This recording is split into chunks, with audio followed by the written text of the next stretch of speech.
Now, the thing is, I've got this set up just so you can see what it's actually doing. So if I press the spacebar at the moment, you will see, again, it's based on an empty, and you can see that this kind of wobbles. Now, the good thing is here, if we come to our materials panel, press the spacebar, you can see exactly what we're doing here. So if you can see, we've basically got three lots of colors in here. And if we also put this onto our Eevee renderer, you can see that we've actually got some glow here. If we come in and we actually put this onto blue, like so, now you can see we've got some real glow there.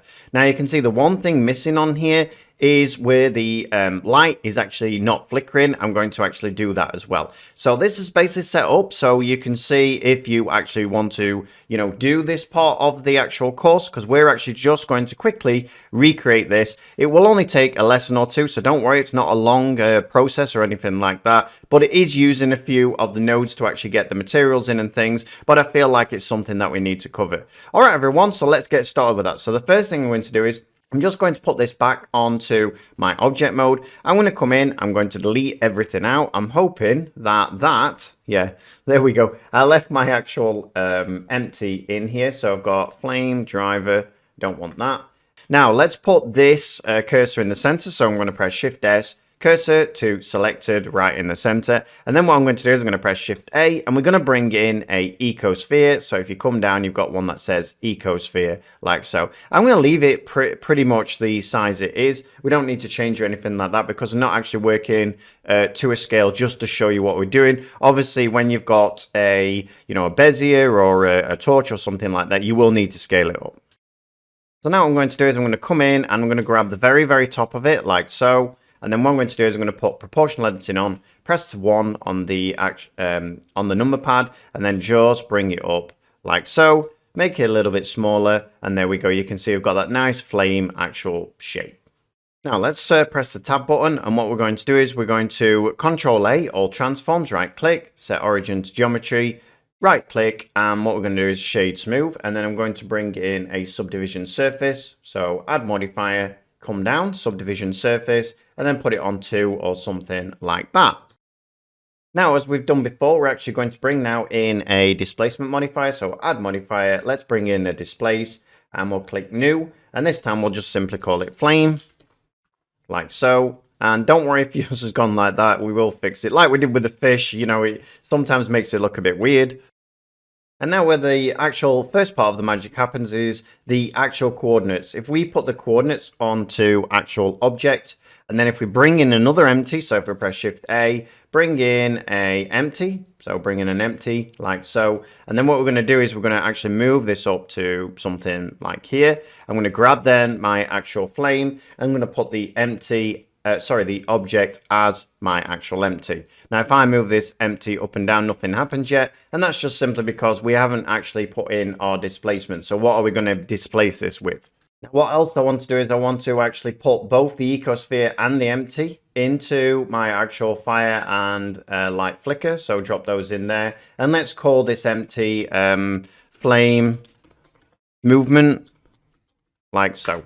All right, so everything's pretty much set up. Let's also call this flame so we know what this is, like so. And now let's come back to our actual flame. And then what we're going to do is we're going to go now into our displacement. So we're going to click on our displacement, this little texture icon over here. Now what we'll do is we'll actually come and we'll put this on Veroni. So if I come down, we've got one called Veroni, and you'll end up with something like this. And then all you want to do is you want to come down and change the size to about 1.4, something like that.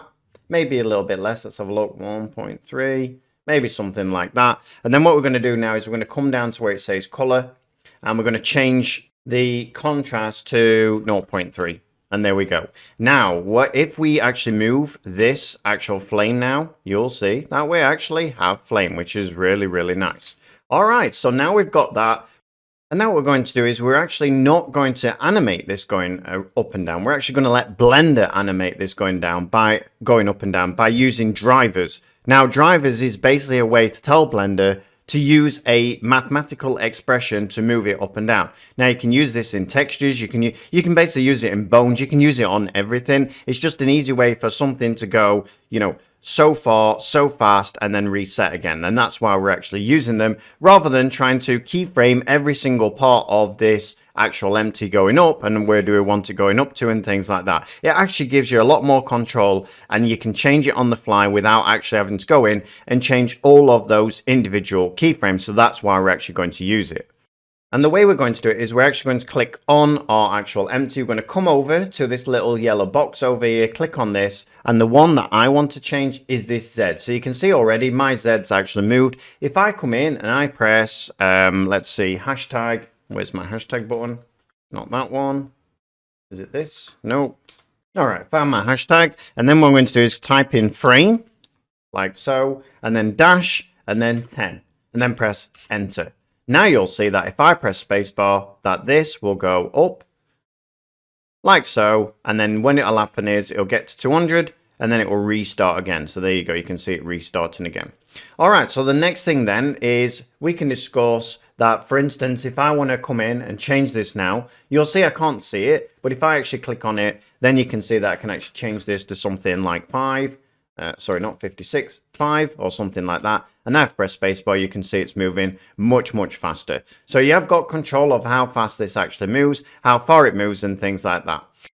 So now I've got our flame set up. Let's bring in some actual materials. So what I'm going to do is I'm going to come over to, well, I'm going to click on my flame first, come over to my materials panel, click the down arrow, and I'm going to call it flame. We'll call it flame red. So flame and red, like so.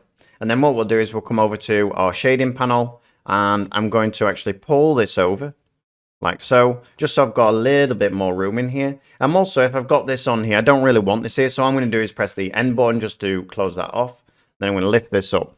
Now let's bring in a new, so let's press Shift A. And what we'll do is we'll look for, first of all, in fact, we've probably, if I zoom out, yes, we have. We've already got a material output there. We need our material output because that's obviously the output for the actual material. I'm going to delete the principled. And then what I'm going to do is I'm going to bring in a emission. So Shift A, emission, like so. And then I'm going to bring in a, we're going to bring in a noise texture to kind of make it so that the flame looks as though it's actually moving. And the one I'm going to bring in, if you come to textures, you will see that you've got all of these noise textures. The one I want to bring in is called Veroni texture, so I'm going to bring that in and then I'm going to press Shift A. I'm going to bring in a color ramp just to give us control over the actual colors. So let's actually look for it. So we're going to put color and there should be one that says color ramp.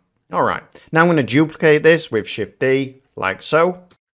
So now what we're going to do is we're going to plug everything in. So you can see that we need to plug it from the distance into the fact of our color ramp. Let's just pull this a little bit over. And then the color goes into the fact of this one. And finally, then the color goes into our emission. I'm also going to plug our emission into our service so we can actually see what's going on. Now, the thing is we want to put this one, this color ramp here on constant. So if you come down, you'll see you've got one on constant. And now if we pull this down a little bit, so if I grab this arrow over here, pull it down, these are actually what we're going to use for not our color. These are going to be the ones that represent the actual parts in between where you can't actually see them. So in other words, these parts are actually going to be invisible. So I've got control now of how I want my flame to be. Basically, these are going to be the hard edges that make up the flame. And as it's moving now, you can see that at the moment, these aren't moving, but you do have an idea when these are moving up and down, how it's going to create that kind of flame effect, which is what we're looking for. So now let's actually make it transparent. So all I'm going to do is I'm going to put my emission down here and I'm going to bring in a mix shader. So search mix shader and I'm going to drop this here. And then what I'm going to do is I'm going to plug my emission into here. I'm going to plug the mix shader then into the material output. And then finally, I'm going to plug the color ramp into the FAC. I'm going to disconnect it from here as well. So basically, you've got this sort of setup. Now, what we want to make this transparent is obviously a transparent node. So I'm going to press Shift A, bring in a transparent. So TRA, transparent, BSDF, like so. And then just plug that into your actual shader, like so. Now, over on the right-hand side of where your actual material is, if you scroll down, you've got one that says settings, and you just want to put this blend mode onto alpha clip.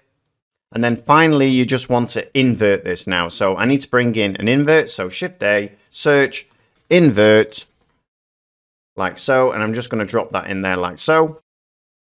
All right, so on this lesson now, we should be left with actually this. You can actually see through there now. And at the moment, we've got no color on, but you can actually get an idea what we're actually trying to do here. What we're going to do is we're going to create 3 types of flames. We're going to combine them. And then finally, we're going to have them moving up and down, basically, along with a few more drivers. And then finally, what we're going to do is we're going to bring in a point light, and we're going to have that point light flickering to give the effect of an actual flame. All right, everyone. So I hope you enjoyed that, and I'll see you on the next one. Thanks a lot. Bye-bye.